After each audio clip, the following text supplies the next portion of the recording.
విగ్రహంగా పూజించొద్దని చెప్పి ప్రొటెస్టెంట్లు విగ్రహంగా పూజించుకోవచ్చు అని చెప్పేసి క్యాథలిక్స్ వీళ్ళిద్దరి మధ్య కొట్టుకుని లక్షల మంది చచ్చిపోయారు. అంత మాత్రమే కాదు, యేసు దేవుడు అని ఒక బ్యాచ్, లేదు దేవుడు కాదని ఒక బ్యాచ్, ఇలా కొన్ని దేశాలు కొట్టుకొని చచ్చిపోయేటువంటి సందర్భాలు చాలా. మనుషుల్ని అలా తయారు చేసింది ఫస్ట్ బైబిలే. మా ఈ ఫైట్ కూడా బైబిలే. ఇప్పుడు ప్రసాదం ఎందుకు తినరు, విగ్రహాలకు అర్పించిన పలహారాలను మనం తీసుకోకూడదు అని చెప్పి బైబిల్ ఉంది. అది ఫాలో అవుతున్నారు, కానీ అదే తప్పు. ఒకప్పుడు మన భారతదేశాన్ని బ్రిటిష్ శాస్త్రులు ఎలాగైతే పరిపాలించేవాళ్ళో అప్పట్లో యూదులు రోమన్లు పరిపాలించేవాళ్ళు. వాళ్ళ పరిపాలనలో ఆక్రమణలు ఉండేది. రోమన్ల నుంచి నేను మిమ్మల్ని విముక్తులు చేస్తాను, మీకు స్వతంత్రులుగా చేస్తాను అనేది వస్తాడు.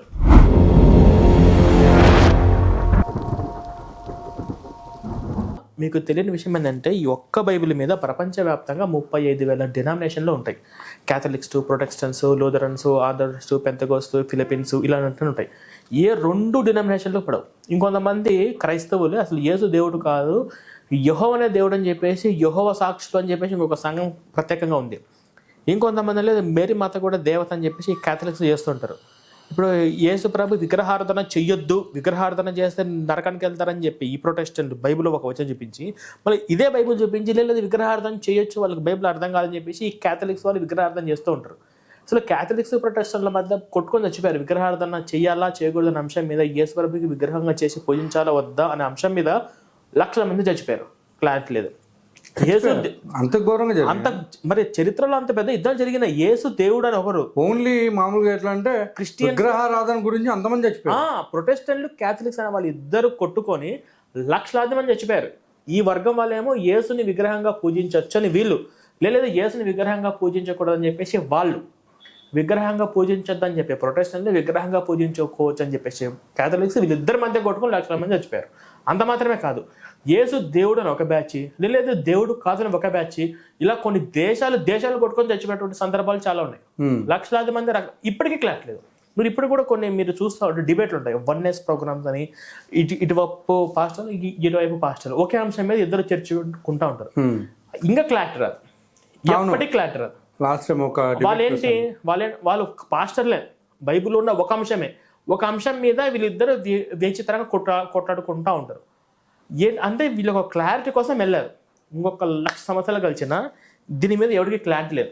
క్లారిటీగా రావాలి అంటే ఏంటంటే, ఇది బుర్ర మన బ్రెయిన్ ఏదైతే ఉందో తీసి ఫ్రిడ్జ్లో పెట్టేసి అప్పుడు చదివితే అర్థమైంది. అంటే బ్రెయిన్ ఉండకూడదు.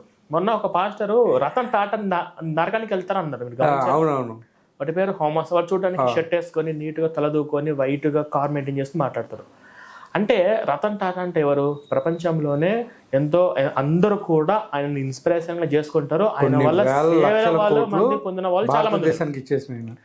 మనిషి అన్నవాడు ఈయన మంచిగా పరలోకానికి వెళ్ళాలి, మంచిగా ఉండాలి అని ఆయన ఆత్మ శాంతించాలని కోరుకున్న వాళ్ళలో మనిషి అన్నవాడు అని ఏమైనా కోరుకుంటాడు కానీ ఈడేమన్నాడు, నేను తప్పుగా అనుకోవద్దు, నేను వీళ్ళకి రెస్పెక్ట్ ఇవ్వాలనుకోవట్లేదు, ఎందుకంటే వీళ్ళు మనుషులు కాదు. ఫస్ట్ ఈడేమన్నాడు, లేదా రతన్ టాటా యేసుని నమ్మలేదు, బాప్తిజం తిరిగి నరకానికి వెళ్తాడు అని ఎలా అన్నాడు? వాడి బ్రెయిన్ అలా మత ఉన్మాదం వైపు, మానవత్వం లేకుండా క్రూరంగా వాడిని ఎలా తయారు చేసింది ఇది పట్టుకున్నాడు. కాబట్టి వాడు అరే రతన్ టాటా ఎంతో మంచివాడు, అటువంటి వాళ్ళకి ఆత్మశాంతి ఇంకా జరగాలి, ఆయన మళ్ళీ జన్మెత్తి మళ్ళీ ఇండియాలోనే పుట్టాలి, ఆయన మళ్ళీ ఇటువంటి సేవలు మళ్ళీ ఇంకా ఎన్నో అందించాలి, ఆయన చూసుకుని ఎంతమంది ఇన్స్పిరేషన్ అవ్వాలి. ఇప్పుడు ఆయన చూసుకుని ఇన్స్పిరేషన్ అయ్యి సేవా కార్యక్రమాలు చేసే వాళ్ళు చాలా మంది ఉన్నారు. తలుచుకుంటే అమ్మని కన్నా కోటీశ్వరుడు అవ్వగల సమర్థుడు. మన భారతదేశంలోనే కాకుండా విదేశాల్లో ఉన్న పేదలు కూడా హెల్ప్ చేసినటువంటి సందర్భాలు ఉన్నాయి కదా ఆయనకి. ఆయన డబ్బు దాచుకుంటే అంబానీ కన్నా ఫస్ట్ ప్లేస్లో ఉండేవాడు. కానీ డబ్బు దాచుకోవడం ఆయనకి ఇష్టం లేక ఎంతో మందికి ఫ్రీగా హెల్ప్ చేశాడు. అలాంటి వ్యక్తి నరకానికి వెళ్తాడని అంటే వాడు మనిషా మృగమా? ఆ మనిషి రూపంలో ఉన్న వాడు మృగం ఎలా అయ్యాడంటే వీళ్ళని అలా తయారు చేసింది. ఇటువంటి ఇప్పుడు నాకు ఒక చిన్న డౌట్ అండి, వాళ్ళు బైబుల్ పట్టుకోవడం వల్ల లేకపోతే బైబుల్ చదవడం వల్ల వాళ్ళు అట్లా అవుతున్నారంటే నేను ఒప్పుకోలేకపోతున్నాను. ఎందుకంటే బైబుల్ని బోధించే విధానం అనేది రాంగ్ అని నేను అంటున్నా. మీరేమంటారు? ఎందుకంటే నేను బైబుల్ స్కూల్స్ అనేది కొన్ని ఉన్నాయి, బైబుల్ కాలేజెస్ అని కొన్ని ఉన్నాయి, బైబుల్ ట్రైనింగ్ సెంటర్స్ అని కొన్ని ఉన్నాయి. ఒక చోట 3 సంవత్సరాలు, ఒక చోట 2 సంవత్సరాలు, ఇంకో చోట 6 నెలలు ఇలా ఉన్నాయి. సో అక్కడ బోధించే విధానాల్లో ఏమన్నా జరుగుతూ ఉంటాయా? అసలు బైబులే రాంగ్ అంటున్నా. నిజంగా అది అలాగే ఉంది. మార్కు సువార్త 16:16 ఏముంటుందంటే, నమ్మి బాప్తిసం పొందినవాడు రక్షింపబడరు, నమ్మని శిక్ష విధింపబడను అని ఉంటుంది. కాబట్టి ఇది ఇలాగా మనుషుల్ని అలా తయారు చేసింది ఫస్ట్ బైబిలే. మా ఈ ఫైట్ కూడా బైబిలే. వాళ్ళు అలా తయారవుతున్నారు. వాళ్ళు ఇప్పుడు మనల్ని హిందూ దేవుళ్ళని తిడతారు. హిందూ దేవుళ్ళ విగ్రహాలు, హిందువులు అంటే అన్యులు, హిందువుల ప్రసాదాలు తినకూడదు, హిందువులలో దహన సంస్కారాలు కూడా వెళ్ళకూడదు, హిందువుల పండుగలకు వెళ్ళకూడదు అని చెప్పేసి వాళ్ళు అలా తయారు ఎలా అవుతున్నారు అంటే వాళ్ళు ఫాలో అవుతున్న సిద్ధాంతం. నేను అదే చెప్పాను ఫస్ట్లో, నేను స్పృహలో ఉన్నానండి, నేను నిద్రపోయి వచ్చారు, స్పృహలోకి వచ్చాను. స్పృహలోకి వాళ్ళు రాలేదు. అంటే మీరు 28 సంవత్సరాలు నిద్రపోయి నేను చిన్నప్పుడే చాలా డౌట్లనే వచ్చాయి, కానీ ఒక మార్గం దొరికింది.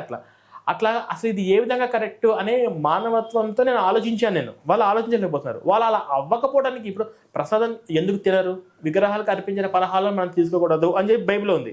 అది ఫాలో అవుతున్నారు, కానీ అదే తప్పు.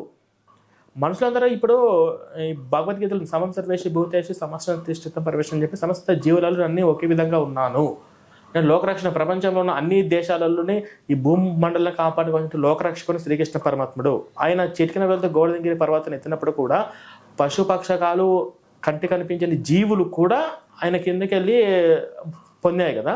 కానీ బైబిల్లో రక్షణ పొందాయి కదా. అలాంటి శ్రీకృష్ణ పరమాత్ముడు ఆయన వచ్చినటువంటి సిద్ధాంతం అవి వేరు. అవి ప్రపంచం మొత్తానికి ఆయన మాట్లాడితే వరల్డ్ గురించి మాట్లాడతారు, ప్రపంచం గురించి. ఇప్పుడు యేసు ప్రభు ఒక దేశం కోసమే వచ్చాడు. నేను నశించిన ఇజ్రాయేలీల వద్దకే తప్ప నేను ఎవరి వద్దకు రాలేదు. బైబిల్లో ఈయన యెహోవా ఏమంటారంటే ద్వితీయోపదేశకాండం 6వ అధ్యాయంలో, భూమండలంలోకి వెళ్ళా ఈ భూమి మీద కల ప్రత్యేకించి నేను ఒక ఇజ్రాయేల్ దేశంలో మాత్రం ఎన్నుకున్నాను, మిమ్మల్ని ఎన్నుకున్నాను, ఒక దేశంలో ఉన్న వాళ్ళు మిమ్మల్ని ఎన్నుకున్నాను అంటాడు. అంటే ఆయన ఎందుకు, అసలు యేసు ఈ క్యారెక్టర్ ఏంటి, అసలు మీరు ఏమనుకుంటున్నారు చెప్పండి. అసలు యేసు ప్రభు గురించి మీరు ఏమనుకుంటున్నారు, మీ ఉద్దేశం ఏంటి? యేసు ప్రభు అన్న ఆయన రియల్ అని చెప్పేసి చాలా మంది చెప్తున్నారు, నెంబర్ 1.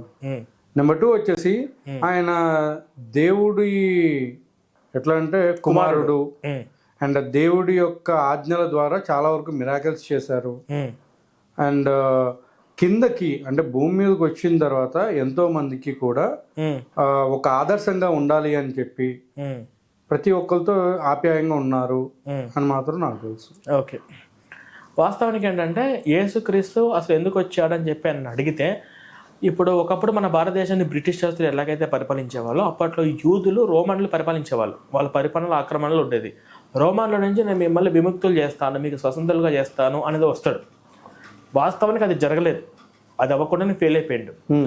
ఆయన జీవితం ఒక మిస్సింగ్. 18 సంవత్సరాలు పుట్టాడు, 18-20 ఏళ్ళు మిస్సింగ్. నేను మొన్న అదే క్వశ్చన్ ఎత్తే అజయ్ బాబు గారు ఏమన్నారంటే, వాళ్ళ తల్లిదండ్రులు ఎందును జ్ఞానం ఎందును ఆ యొక్క ప్లేస్ లో ఉన్నారు, అందులోనూ ఉన్నారు, అక్కడే ఉన్నారు అని చెప్పేసి చెప్పడం జరిగింది. ఏంది అక్కడే ఉన్నారంట? వాళ్ళ అమ్మనంతనే ఉన్నారు అంట. ఎవరున్నారంట? యేసు ప్రభు 18 సంవత్సరాలు. మరి బైబిల్లో ఉండాలి కదా. నేను అదే అడిగాను, బైబిల్లో ఉండడానికి ఆ టైంలో ఎవరు రాయలేదు కదా. మరి ఆయన పుట్టింది రాశారు కదా, ఆయన పుట్టినప్పుడు బెత్లెహేంలో పుట్టారు, పలానా చోటు ఉందని చెప్పి ఇవన్నీ అప్పుడు ఎట్లా రాశారు? పలానా చోట్లలో ఈయన రాజులు ఆకాశంలో ఉన్న నక్షత్రము ఫాలో అవుతుంది, ఆ నక్షత్రాన్ని ఫాలో అవ్వండి, మీరు ఆ నక్షత్రం ఎక్కడ ఆగిపోయి మాయమైపోతుంది, అక్కడ యేసుక్రీస్తు ఉంటారని చెప్పేసి మళ్ళీ ఇవన్నీ అప్పుడు ఎట్లా రాశారంట? ఇప్పుడు చెబితే మీనింగ్ ఉండాలి, మరి అబద్ధం చెప్పిన అతికినట్టు ఉండాలి. ఇవన్నీ కూడా ఈ అజయ్ బాబు వాళ్ళ చర్చిలో వచ్చే గొర్రెల దగ్గర చెప్తే వాళ్ళు ఎదురు ప్రశ్నించాలి. అసలు ముందు వాళ్ళు ఆలోచించాలి, ముందు వాళ్ళకి బ్రెయిన్ ఉండదు కాబట్టి వాళ్ళ దగ్గరికి వెళ్ళి ఏది చెప్పినా నడుస్తుంది. కానీ మన దగ్గరకు వచ్చి చెప్పాలి. ఒక అజయ్ బాబు గారు అని కాదండి, మాతో పాటు అదే ఆయనతో పాటు దానికంటే ముందు ఇంకొక ఆయన వచ్చాడు. ఆయన పేరు వచ్చేసి నవీన్ ఐజాక్ అనేసి చెప్పాడు. ఆయన కళ్యాణ్ పెట్టుకుంటాడు. ఆయన కూడా ఏం చెప్పాడంటే సేమ్ ఇదే చెప్పాడు. రాసుందంటే ఉంది సార్, ప్రతిదీ బైబిల్లో ఉంది అన్నాడు. చూపించండి అంటే లేదు అనేసి చెప్పాడు ఆయన. సో తర్వాత కట్ చేస్తే లేదు సార్ అనేసి అన్నాడు అని తర్వాత ఈ వర్డే చదివాడు. కానీ దేవుడి గురించి ఇదిగో ఇది ఉంది సార్ అది అన్నాడు. నేను ఇంకొక క్వశ్చన్ వేసాను, అసలు దేవుడు అనేవాడు ఎవరు? జీసస్ క్రైస్ట్ దేవుడు ఎలా అవుతాడు?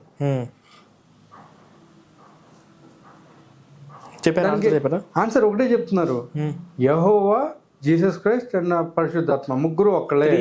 యెహోవానే జీసస్ క్రైస్ట్ గా కిందికి వచ్చాడు.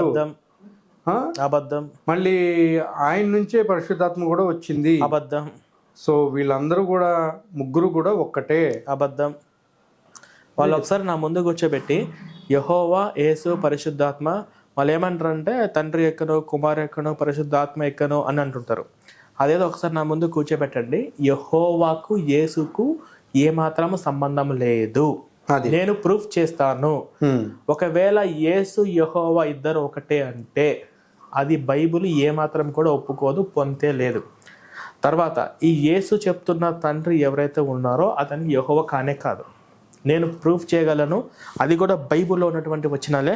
అసలు వాళ్ళ వరకు ఎందుకు, ఈ పుస్తకం మొత్తం చదివితే మీరు కూడా ప్రూఫ్ చేయగలుగుతారు. మీరు కూడా కూర్చోబెట్టి ఆ ముగ్గురు ఒకటి కాదు అని బైబిల్లో ఉన్నటువంటి ఆధారాలన్నీ కూడా మీరు వాళ్ళ ముందు, నేను కూడా అవసరం లేదు, మీరే ఇది మొత్తం చదివి బైబిల్ ఒకసారి చదివితే మీరే కూర్చోబెట్టి ఈ ముగ్గురు ఒకటి కాదని చెప్పేసి మీరు బైబిల్ ప్రకారం ప్రూఫ్ చేయగలుగుతారు.